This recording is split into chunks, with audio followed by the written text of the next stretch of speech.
Hello dear students, आज हम electronic volt meter के बारे में स्टडी करेंगे। Subject code IE201। तो देखिए, इलेक्ट्रॉनिक वोल्ट मीटर के बारे में पिछली लेक्चर में अपन ने देखा था कि लाइट इन वेट होते हैं, कम पावर कंज्यूम करते हैं, ट्रांजिस्टर्स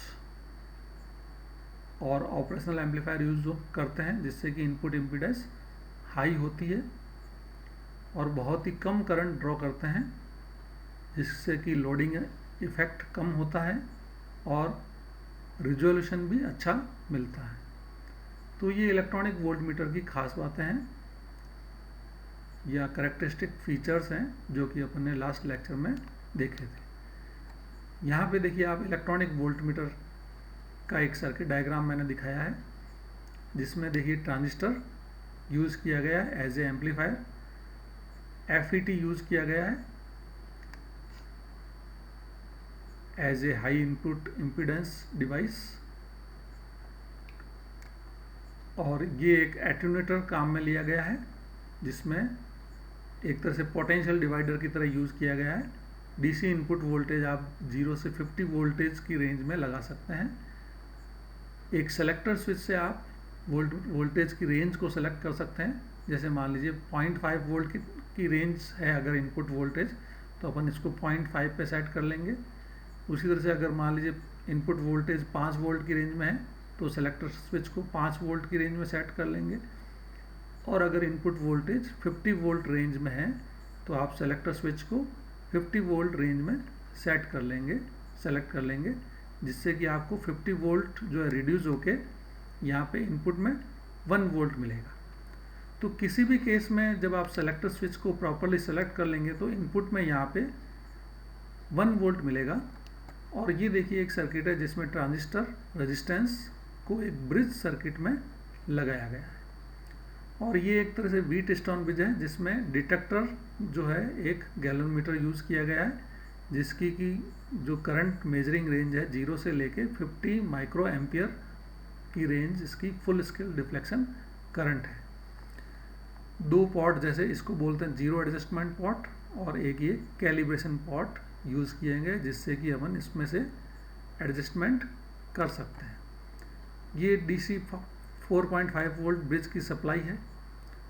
तो इनपुट सिग्नल जो भी अपन यूज़ करेंगे तो पहले तो इनपुट वोल्टेज अपन मान लीजिए 0 वोल्ट अप्लाई कर रहे हैं, कोई भी वोल्टेज जब अप्लाई नहीं कर रहे हैं तो ब्रिज बैलेंस होना चाहिए। अगर ब्रिज अनबैलेंस है तो जीरो एडजस्टमेंट पॉट को आप एडजस्ट करिए जिससे कि ब्रिज बैलेंस हो जाएगा और ये मीटर जो है जीरो करंट शो करेगा या जीरो डिफ्लेक्शन शो करेगा। इसका मतलब जीरो इनपुट वोल्टेज के लिए अब मीटर 0 वोल्ट के लिए सेट हो गया। अब मान लीजिए आपने जैसे 50 वोल्ट यहाँ पे अप्लाई किया और सेलेक्टर स्विच को 50 वोल्ट पे सेलेक्ट कर लिया तो इनपुट पे आपको 50 वोल्ट मिलेगा यहाँ पे, क्योंकि ये पोटेंशियल डिवाइडर से 50-50 जो है रिड्यूस होके इनपुट पे 1 वोल्ट के लिए सेट हो गया। अब जब 1 वोल्ट यहाँ पे आपने अप्लाई किया तो ये ट्रांजिस्टर ज़्यादा कंडक्ट करेगा जो कि इस ट्रांजिस्टर को भी कंडक्ट कराएगा जिससे कि इस ट्रांजिस्टर की रेजिस्टेंस कम हो जाएगा और ब्रिज अनबैलेंस हो जाएगा। ब्रिज अनबैलेंस होने से मीटर जो है करंट शो करेगा, और जब ये मीटर डिफ्लेक्शन शो करेगा तो मीटर डिफ्लेक्शन कितना शो करेगा कुछ कह नहीं सकते। तो आप क्या करिए, इस कैलिब्रेशन पॉट को एडजस्ट करके मीटर को मैक्सिमम जो इसकी रेंज है डिफ्लेक्शन की, जहाँ तक आप इसको डिफ्लेक्शन मैक्सिमम मार्क करना चाहते हैं वहाँ के लिए उसको एडजस्ट कर लीजिए इस कैलिब्रेशन पॉट को एडजस्ट करके। तो अब ये वोल्ट मीटर जो है 1 वोल्ट के लिए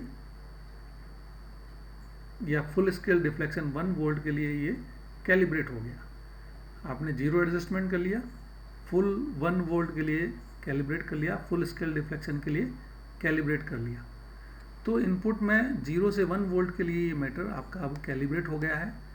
और कैलिब्रेट होने के बाद में कोई भी इनपुट अननोन वोल्टेज जब आप लगाएंगे और उसकी रेंज सेलेक्ट कर लेंगे तो वो 1 वोल्ट की रेंज में होगा, 1 वोल्ट या 1 वोल्ट की रेंज के अंदर अंदर होगा तो मीटर आपका वो वोल्टेज डिफ्लेक्शन शो करेगा जो कि आप इस मीटर से रीड करके बता सकते हैं। तो इस तरह से ये एक डीसी वोल्ट मीटर है। ये इस डायग्राम में देखिए पोटेंशियल डिवाइडर दिखाया गया है जिसमें आप इनपुट वोल्टेज 0 से 1200 वोल्टेज तक अप्लाई कर सकते हैं और उस सेलेक्टर स्विच से आप डिफरेंट वोल्टेज रेंज को सेलेक्ट कर सकते हैं। जैसे ये 3 वोल्ट की रेंज है, ये 12 वोल्ट की है, ये 30 वोल्ट की है, ये 120 वोल्ट की है, ये 300 वोल्ट की है और ये 1200 वोल्ट है। तो जैसे मान लीजिए 1200 वोल्ट इनपुट लगाया तो आप यहाँ पे सेलेक्टर स्विच को यहाँ 1200 वोल्ट पे सेलेक्ट कर देंगे तो ये एक पोटेंशियल डिवाइडर बन जाएगा। देखिए आपने पूरा इतना वोल्टेज लगाया, उसमें से ये इतना वोल्टेज आप आउटपुट में ले रहे हैं जो कि वो 1 वोल्ट की रेंज में होगा। तो आगे का मीटर जो है 1 वोल्ट के लिए कैलिब्रेटेड है, इसलिए कोई भी रेंज आप सेलेक्ट करिए जो है मीटर की कैलिब्रेशन डिस्टर्ब नहीं होगी। अब देखिए ये एक वोल्ट मीटर दिखाया गया है, इलेक्ट्रॉनिक वोल्ट मीटर, जिसमें 2 ट्रांजिस्टर या 2 FET Q1 और Q2 बेसिकली FET है, फील्ड इफेक्ट ट्रांजिस्टर्स, और ये भी देखिए ब्रिज में लगाए गए हैं और लेकिन ये 2 है देखिए, और डिटेक्टर जो है गैल्वेनोमीटर लगाया गया है और ये 0 एडजस्टमेंट यहाँ पे दिखाया गया है। तो ये देखिए ये जो ब्रिज है ये वैसे वीटस्टोन ब्रिज है, लेकिन 2 ट्रांजिस्टर लगाने से क्या होगा, ये एक तरह से डिफरेंशियल एम्पलीफायर बन गया। डिफरेंशियल एम्पलीफायर बनने से क्या होगा, जो इनपुट वोल्टेज आएगा और इनपुट वोल्टेज से ये सेंसिटिव ज़्यादा बन जाएगा। मीटर दोनों, जैसे मान लीजिए इनपुट वोल्टेज आपने लगाया, मीटर डिस्टर्ब होगा, अनबैलेंस होगा और मीटर आपको रीडिंग शो करेगा।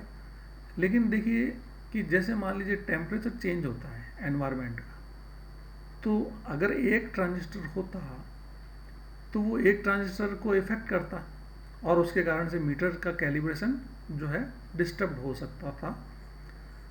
अब आपने देखिए 2 ट्रांजिस्टर लगा दिए, तो मान लीजिए टेम्परेचर चेंज होता है तो ये दोनों ट्रांजिस्टर अफेक्टेड होंगे और दोनों ट्रांजिस्टर का कंडक्शन बढ़ेगा या घटेगा, जिससे मीटर जो है ये ब्रिज अनबैलेंस नहीं हो पाएगा।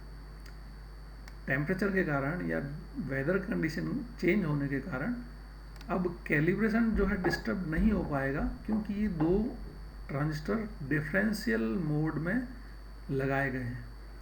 तो बाहर का जो है, जैसे मान लीजिए टेम्परेचर चेंज के कारण कैलिब्रेशन चेंज हो जाता है, या और ह्यूमिडिटी के कारण कंडीशन चेंज होने के कारण ट्रांजिस्टर कम या ज़्यादा कंडक्ट करने लगता है, लेकिन 2 ट्रांजिस्टर यूज करने से दोनों अब बराबर कंडक्ट करेंगे, जिससे कि मीटर का आउटपुट डिस्टर्ब नहीं होगा और मीटर का कैलिब्रेशन डिस्टर्ब नहीं होगा। तो ये एक इम्प्रूव्ड डिज़ाइन है जिसको कि डिफरेंशियल एम्पलीफायर मोड क्या कहते हैं अपन, और इसकी एक्यूरेसी ज़्यादा होगी, कैलिब्रेशन बहुत ही अच्छा मिलेगा। और ये input selector switch, potential divider इसमें भी यूज़ किया गया है, तो इसको डिफरेंशियल एम्पलीफायर अपन बोलते हैं। ये एक देखिए दूसरा जिसमें ऑपरेशनल एम्पलीफायर को जो है यूज़ किया गया है, ये भी ब्रिज सर्किट में लगाया गया है। देखिए ये एक ब्रिज सर्किट है, ये इनपुट आर्म, इधर से भी ये इनपुट आर्म। तो जब आप वोल्टेज लगाएंगे यहाँ पे, तो सेलेक्टर स्विच से आप वोल्टेज रेंज सेलेक्ट कर लेंगे, इनपुट वोल्टेज एम्पलीफाई होगा, डिटेक्टर को मिलेगा, जिससे कि आप डिटेक्टर को कैलिब्रेट कर सकते हैं। अगर वोल्टेज मेजर करना है तो वोल्टेज की टर्म्स में कैलिब्रेट कर सकते हैं। अगर करंट मेजर करना है तो करंट की फॉर्म में आप इसको कैलिब्रेट कर सकते हैं। तो ऑपरेशनल एम्पलीफायर बेसिकली एक एम्पलीफायर की तरह यूज़ हो रहा है यहाँ पे। अब देखिए AC वोल्टेज अगर मेजर करना है तो देखिए ये एक सर्किट है जिसमें हाफ वेव रेक्टिफायर दिखाया गया है। तो AC इनपुट वोल्टेज जो आप यहाँ पे लगाएंगे वो DC में कन्वर्ट हो जाएगा, हाफ वेव DC में कन्वर्ट हो जाएगा, जिससे कि यहाँ पे हाफ वेव DC मिलेगी और DC एम्पलीफायर को आप यूज़ करके या DC वोल्ट मीटर को यूज़ करके आप जो है AC वोल्टेज को DC की टर्म्स में कैलिब्रेट कर सकते हैं मीटर को, और AC वोल्ट मीटर की तरह उसको यूज़ कर सकते हैं। उसी तरह से आप ब्रिज सर्किट लगा लीजिए तो फुल वेव रेक्टिफायर हो जाएगा। तो AC वोल्टेज को फुल वेव रेक्टिफायर से DC में कन्वर्ट कर लेंगे और फिर उसको डीसी वोल्टेज को मेजर कर लेंगे या कैलिब्रेट कर लेंगे मीटर को एसी की टर्म्स में, तो ये एसी वोल्ट मीटर बन जाएगा। इसी तरह से ये एसी इनपुट वोल्टेज फिर एक दूसरी फॉर्म में दिखाया गया है जिसमें सन कनेक्टेड डायोड, जिसमें पीक रीडिंग वोल्ट मीटर के लिए इसको दिखाया गया है। तो इसमें पीक वोल्टेज जो है रेक्टिफायर से डीसी में कन्वर्ट हो जाएगा और पीक वोल्टेज आप की टर्म्स में मीटर को कैलिब्रेट कर सकते हैं। तो ये डिफरेंट कनेक्शन है जिसमें एसी वोल्ट मीटर यूज़ किया जाएगा, मतलब एसी वोल्टेज इनपुट मेजर करने के लिए काम में लिया जाएगा ये, और एसी वोल्टेज को आप डीसी में कन्वर्ट करके और फिर डीसी वोल्टेज को कैलिब्रेट कर लेंगे एसी की टर्म्स में। इस तरह से एसी वोल्टेज को आप यूज कर सकते हैं। ये देखिए एक और एसी वोल्ट मीटर दिखाया गया जिसमें देखिए ये डायोड यूज किया गया है और एक एम्पलीफायर भी यूज किया गया है। ये एक प्रिसीजन रेक्टिफायर एम्पलीफायर बन जाता है। देखिए डायोड भी यूज किया और ऑपरेशनल एम्पलीफायर भी यूज किया है। तो ये जैसे एसी इनपुट वोल्टेज है, इसको आप देखिए यहाँ पे जब आएगा तो ये डीसी में कन्वर्ट हो जाएगा और डीसी में कन्वर्ट होने के बाद में डीसी वोल्ट मीटर से आप इसको मेजर कर सकते हैं और इस डीसी वोल्ट मीटर को एसी वोल्टेज की टर्म्स में कैलिब्रेट कर सकते हैं। ऑपरेशनल एम्पलीफायर यूज़ करने से क्या होगा, ये बहुत ही कम वोल्टेज सिग्नल को पिकअप कर लेता है और उसको एम्पलीफाई कर लेता है, जिससे कि इस इलेक्ट्रॉनिक वोल्ट मीटर का रिजोल्यूशन जो है बहुत ही बढ़ जाता है। तो ये operational amplifier based AC volt meter इस डायग्राम में दिखाया गया है। ऑपरेशनल एम्पलीफायर यूज किया गया है और फुल वेव रेक्टिफायर जो है ब्रिज सर्किट में काम में लिया गया है।